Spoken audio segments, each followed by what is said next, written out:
नयाँ विकल्प टेलिभिजनमा तपाईहरुलाई स्वागत छ। म सस्मिता पाठक। सुरु गरौँ आज दिनभरिका मुख्य समाचारहरूबाट। एसईई को नतिजा सार्वजनिक 65.98% विद्यार्थी उत्तीर्ण।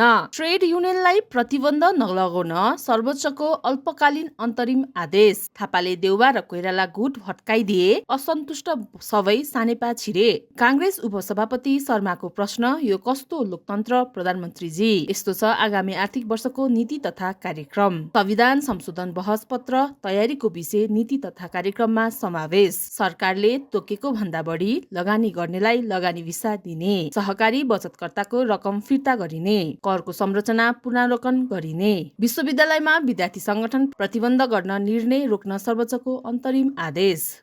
संसदमा 8 अध्यादेश पेश। नेप्सेमा दोहोरो अङ्कको उछाल, सूचक 2783 बिन्दु पार। विद्यार्थी संगठन खारेज नगर्न सर्वोच्चको अल्पकालीन अन्तरिम आदेश। लिपुलेकमा भारतको नाका खोल्दा सरकार किन चुप। पश्चिममा देउबा समूहभित्र ठूलै भूकम्प। कैलालीमा भारतको सहयोगमा निर्माण गर्न लागि विद्यालय भवनको शिलान्यास। प्रधानमन्त्री नआएपछि कांग्रेसले बहिष्कार गर्यो राज्य व्यवस्था समितिको बैठक। ट्रम्पद्वारा इरानको शर्त अस्वीकार, इन्धनको मूल्यमा वृद्धि। पहिलो पूर्ण रूपमा संविधान कार्यान्वयन गरौं अनि मात्र संशोधनको बहस चलाउँ, मुख्यमन्त्री बानिया। दर्शकबिन, तपाईहरुलाई आजको समाचार कस्तो लाग्यो त?